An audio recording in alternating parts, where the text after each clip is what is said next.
Estamos estudiando la verdad fundamental y hemos llegado a la lección número 30, que se va a tratar de la demonología. Y debo confesar que este no es uno de mis temas favoritos, pero es un tema bíblico muy importante. Solo que a mí no me gusta estar hablando mucho del diablo.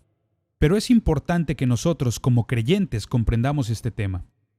Y para esta lección sobre demonología vamos a tomar como versículo clave del libro de Apocalipsis capítulo 20, versículo 10. El diablo, que los engañaba, fue lanzado en el lago de fuego y azufre, donde estaban la bestia y el falso profeta, y serán atormentados día y noche por los siglos de los siglos. Ah, qué buen versículo de la Escritura con respecto al diablo. La Biblia habla sobre un lugar que nosotros conocemos como el reino de las tinieblas, reino de las tinieblas. Ahora, cuando hablamos sobre un reino, debemos entender que por consecuencia hacemos referencia a un rey. Hablamos también de los súbditos de ese rey y también de el territorio sobre el cual este rey ejerce su dominio, o lo que llamamos su reino. Entonces, el reino de las tinieblas. Vamos a definir lo que la Biblia dice al respecto. Punto A. Se llama el reino de Satanás. El reino de Satanás, y esto lo tomamos de Mateo capítulo 12, versículos 25 y 26, y también de Lucas capítulo 11, versículos 14 al 19. El reino de Satanás. Y punto B, se le conoce como el reino de las tinieblas. El reino de las tinieblas, y esto hace contraste, por supuesto, con el reino de la luz. Al reino de Dios se le conoce como el reino de la luz. Al reino de Satanás se le conoce como el reino de las tinieblas. Colosenses capítulo 1, versículos 13 y 14. Apocalipsis capítulo 10, versículo 10. Y punto C, también se le conoce como los lugares celestiales. Lugares celestiales. Efesios capítulo 3, versículo 10, también en el capítulo 6, versículo 12, y luego Apocalipsis 11, 15. Los lugares celestiales, y de lo que está hablando aquí es de los diferentes estratos de la atmósfera. El apóstol Pablo dice que fue llevado hasta el tercer cielo. Es ahí donde está el trono de Dios, en el tercer cielo. Pero la atmósfera que está aquí a nuestro alrededor, alrededor de la tierra, en esa estratosfera, en la atmósfera, es donde el diablo y sus espíritus demoníacos han establecido su reino y ahí operan. Ahora el punto D, punto número 4, es la potestad del aire. Así se llama en Efesios 2:2. El príncipe de la potestad del aire. Operan en la atmósfera que rodea a este planeta. Y también se le denomina los reinos de este mundo. Ahora, debemos comprender que no solamente está hablando de los reinos físicos de las naciones. No, habla sobre donde el diablo es capaz de utilizar a las personas para establecer reinos en este mundo. Por ejemplo, Adolf Hitler y su régimen nazi es un ejemplo clásico de esto, de un reino inspirado por los demonios. Hay muchas referencias para esto. Lucas capítulo 4, versos 5 y 6, Mateo capítulo 4, versículos 8 al 10, y Apocalipsis capítulo 11, versículo 15. Está hablando sobre los reinos de este mundo. Ahora, formulemos una pregunta y veamos la respuesta bíblica. ¿Quién es este rey de este reino de las tinieblas? ¿Quién es el rey que encabeza esto? Se le llama el príncipe de las tinieblas, pero existen muchos títulos diferentes para todas las actividades que él desempeña. Lo que él hace. Por ejemplo, punto A, se llama Satanás o Satán, y esta palabra significa el adversario, alguien que está en contra tuya. Y es una de las mayores mentiras que el diablo le ha dicho a la humanidad. La gente cree que Dios es su enemigo y es por esta razón que usan su nombre al maldecir. Dios no es un Dios que maldice, Dios es un Dios que da bendiciones. Esa es su naturaleza. La naturaleza del diablo es maldecir. Él es nuestro adversario. Hay muchas escrituras, pero les daré 3. Job capítulo 1, versículos 6 al 12. Zacarías capítulo 3, versículos 1 al 7. Y segunda de Corintios capítulo 2, versículo 11. Punto B, se llama el diablo. La palabra diablo significa el acusador. Es aquel que nos acusa. Es como un abogado o un fiscal que nos está atacando acerca de algo que hayamos hecho mal desde un punto de vista legal. Mateo capítulo 4, verso 1 y también capítulo 13, verso 39. Mateo 25, 41. En el Evangelio de Juan, capítulo 8, verso 44. Y luego Apocalipsis, capítulo 12, verso 10. Se llama diablo o el acusador. También se le llama serpiente. Ahora, cuando vemos esta palabra, serpiente, significa engañador. El engañador, aquel que nos engaña. Y esto lo tomamos de 2 de Corintios capítulo 11, verso 3, y también de Apocalipsis capítulo 12, verso 9. Es aquel que seduce y engaña a la humanidad. También se le llama el dragón. Y al mencionar esta palabra, dragón, quiere decir una serpiente encantadora. No solamente es un engañador, es una criatura que produce encantamientos para atraer la atención de todos, una serpiente encantadora. En Apocalipsis, este es el título que más veces se da para hacer referencia al diablo. En Apocalipsis capítulo 12, versículos 3 al 17, Apocalipsis capítulo 13, versículos 2, 4 y también el 11. Y luego Apocalipsis capítulo 20, versículo 2. Entonces es la serpiente encantadora.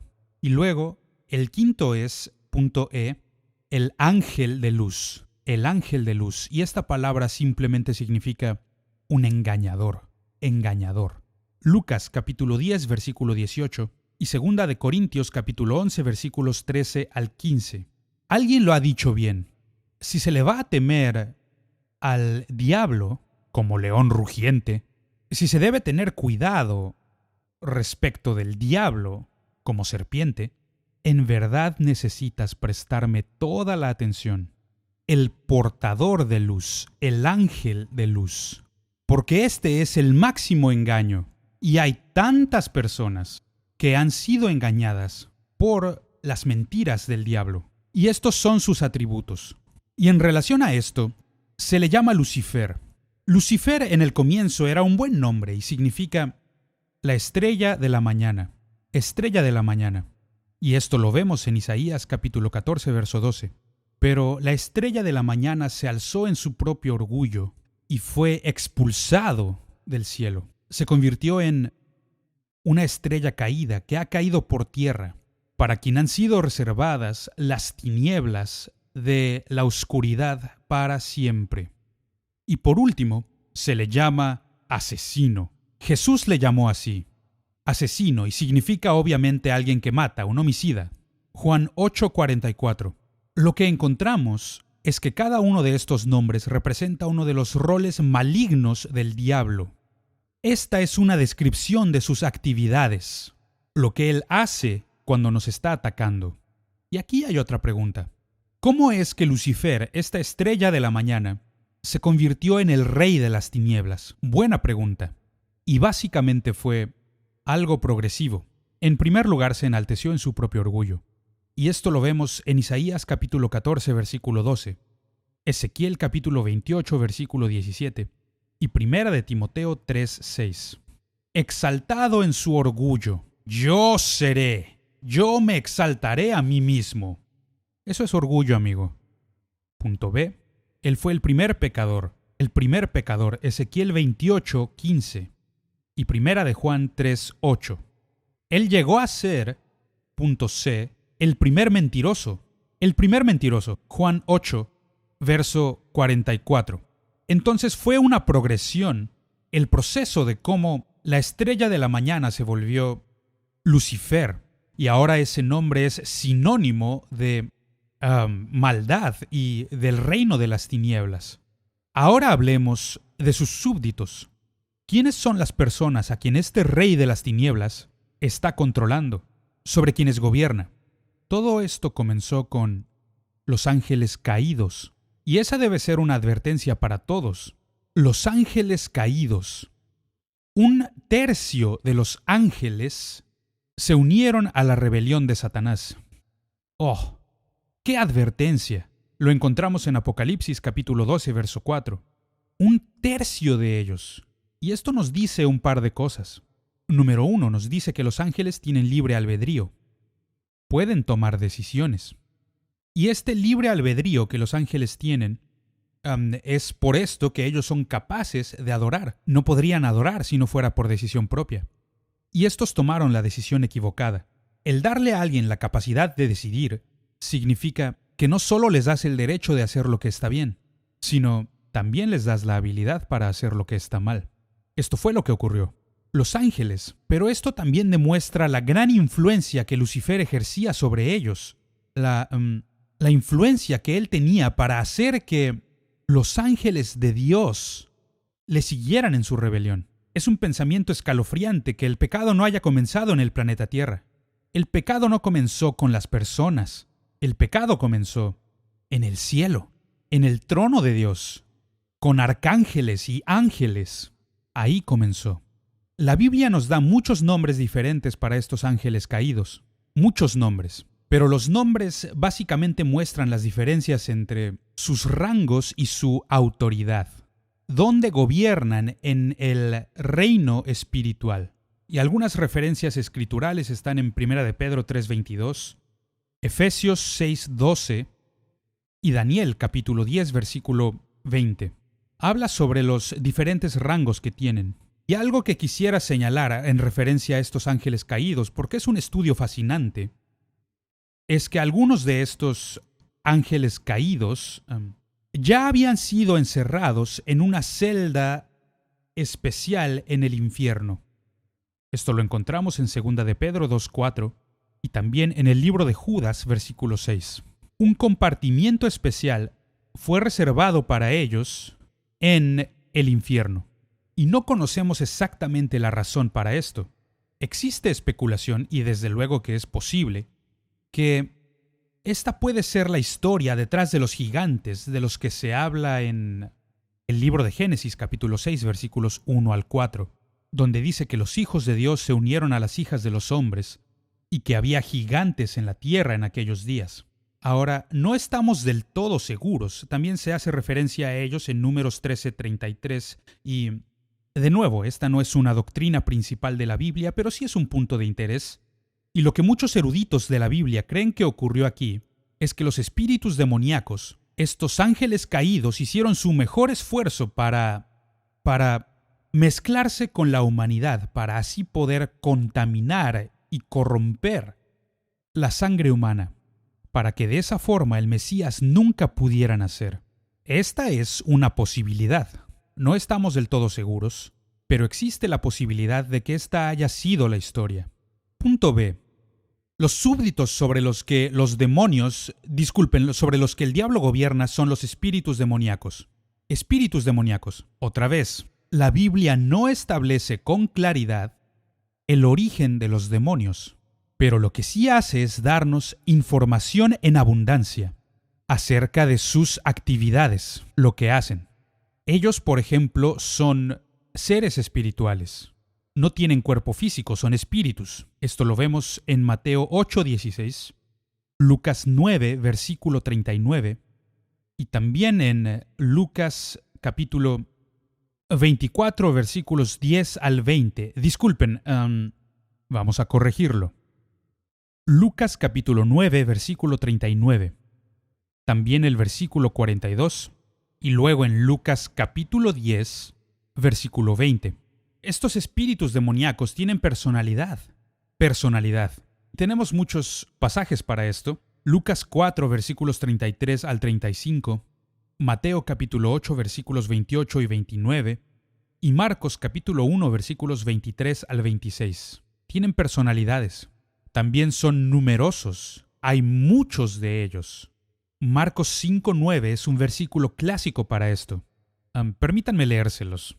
Leamos desde el verso 8, porque le decía al hombre que estaba bajo el control de espíritus inmundos: «Sal de este hombre, espíritu inmundo». Y le preguntó: «¿Cómo te llamas?». Y respondió diciendo: «Legión me llamo porque somos muchos». Y esto demuestra que múltiples espíritus demoníacos pueden residir en una persona. Entonces son numerosos. Hay muchos de ellos. Otras cosas que la Escritura nos muestra respecto a los demonios. Los demonios son impuros. Los demonios se identifican con la muerte, no con la vida, sino con la muerte. Los demonios son poderosos. No omnipotentes, pero sí poderosos. Los demonios son atormentadores. Les encanta atormentar a la gente. Otros atributos. Los demonios son inteligentes. Los demonios tienen mandatarios. Los demonios desean un hogar. Y en última instancia lo que quieren hacer es formar su hogar en ti y en mí. Nunca permitas que esto ocurra. Los demonios tienen un deseo por destruir. Y esto nos muestra características de lo que los demonios hacen. No sabemos con precisión de dónde provienen, solo podemos especular al respecto.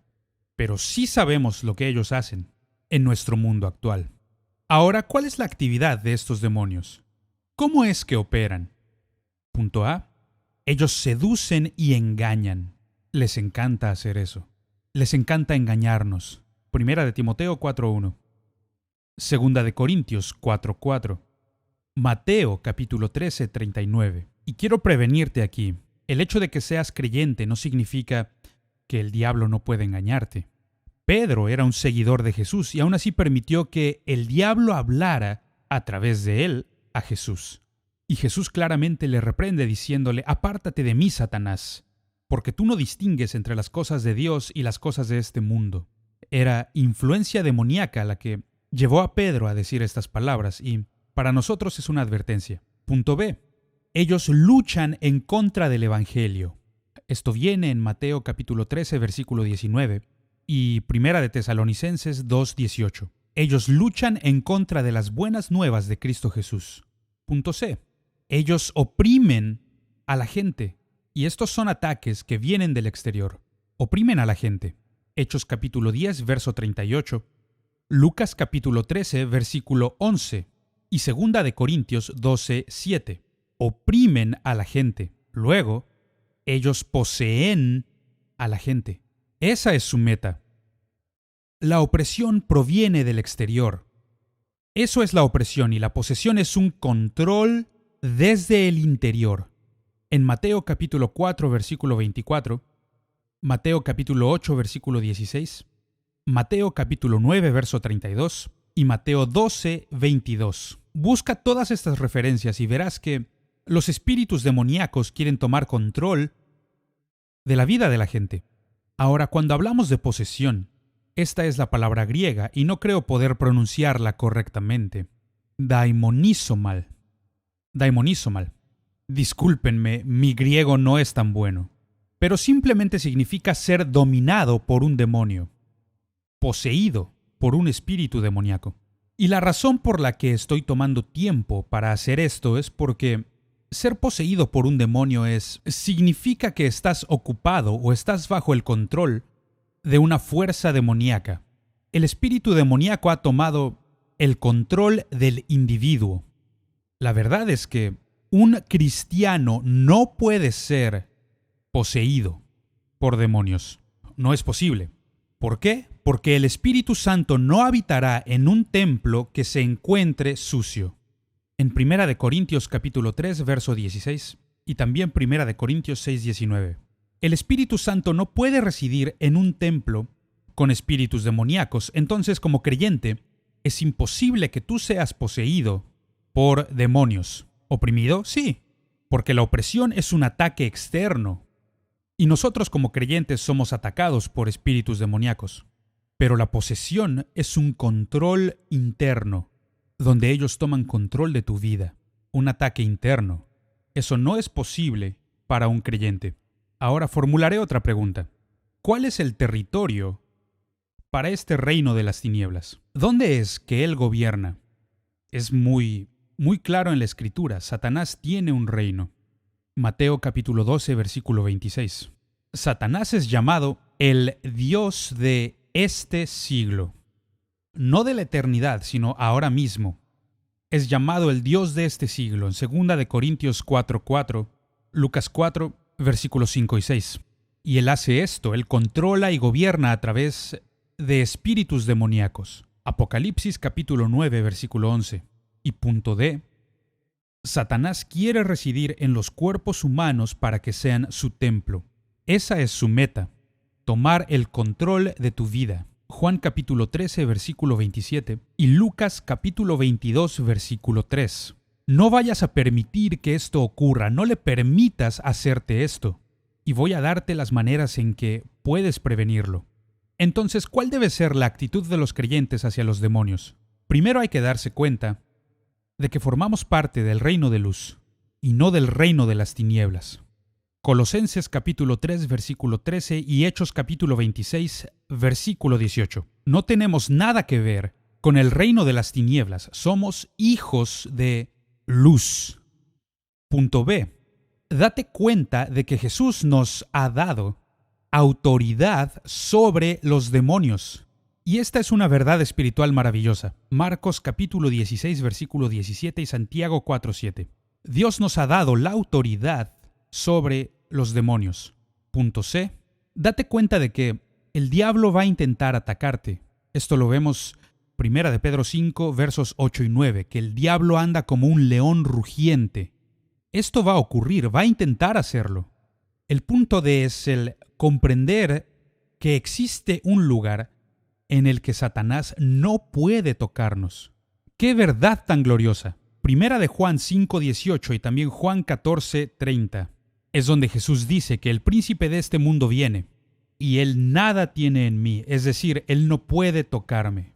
No hay nada, absolutamente nada en mi vida sobre lo que él pueda poner sus manos. Ahora quisiera hablar sobre las armas de los creyentes. ¿Cómo podemos vencer al príncipe de las tinieblas? Punto A.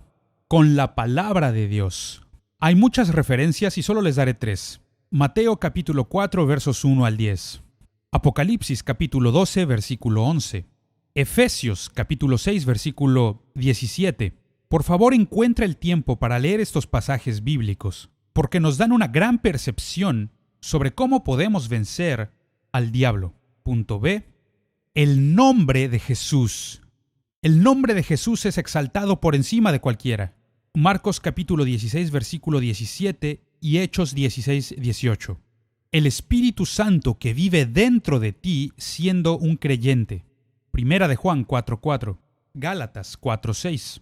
1 de Corintios 3:16. El Espíritu Santo dentro de ti te da la victoria sobre los ataques demoníacos. Y luego los dones del Espíritu Santo. El Espíritu Santo da y trae estas habilidades sobrenaturales para vencer los ataques de las tinieblas. 1 de Corintios 12:10. Estas son formas en que nosotros como creyentes podemos vencer todo ataque de los espíritus demoníacos contra nosotros. Ahora hay 5 palabras griegas que nos son dadas que nos ayudan a comprender cómo es que el reino de Dios opera en nuestras vidas como creyentes. Y quiero darles estas palabras. La primera es dunamis. Dunamis. La palabra dunamis puede traducirse de varias maneras. Puede ser poder, energía, fuerza, gran fortaleza o habilidad. Estas son maneras en que la palabra puede traducirse. Literalmente significa energía divina que se libera en nosotros. Y esta palabra dunamis proviene de la misma raíz etimológica que la palabra dinamita. Dinamita, y no se refiere solamente a un explosivo hecho de dinamita, sino que se refiere a la energía que se libera cuando la dinamita explota. Entonces, es energía divina. La segunda palabra es la palabra exousia. Exousia, y es el uso legítimo y adecuado de dunamis. La palabra raíz significa esto es legítimo. Entonces, exousia es el uso de dunamis de la forma correcta. Es actuar con la autoridad delegada por Dios y hacer la voluntad de Dios. La tercera palabra es la palabra iscus. Iscus, y es prevalecer en gran manera. Y lo que se está describiendo aquí, cuando se pone dunamis y ponemos exousia juntos, tenemos iscus, que significa una gran victoria, una victoria abrumadora. Y es eso lo que Dios quiere hacer en nuestras vidas. La cuarta palabra es la palabra kratos, kratos. Y la palabra kratos simplemente significa dominio o poder manifiesto. Un lugar en el que el rey gobierna. ¿Ve lo que está ocurriendo? Este es el territorio en que el rey tiene autoridad.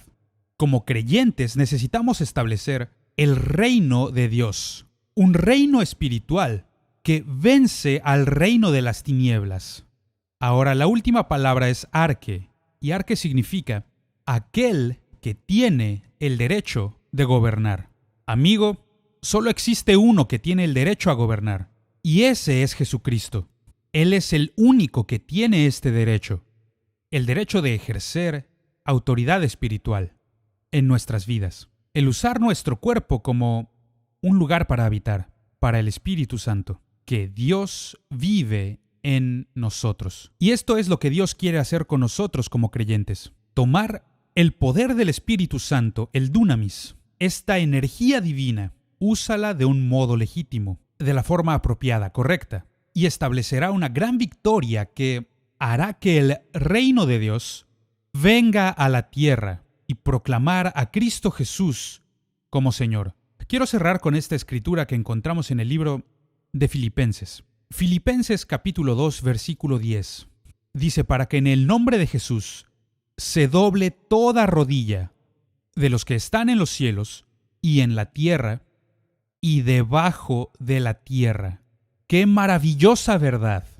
Cristo Jesús es el Señor en el cielo, en la tierra e incluso sobre los espíritus demoníacos. Jesús dijo, yo he resucitado y ahora tengo las llaves del infierno y de la muerte.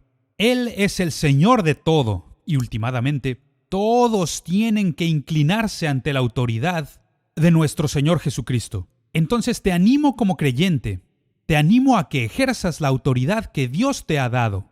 Ejerce el nombre de Jesús, la palabra de Dios, y toma autoridad sobre todo ataque del diablo. En tu viaje cristiano, que Dios te provea con la máxima victoria a medida que proclamas a Cristo como el Señor de toda área de tu vida. Que Dios te bendiga en tu viaje cristiano mientras proclamas a Jesucristo como Señor.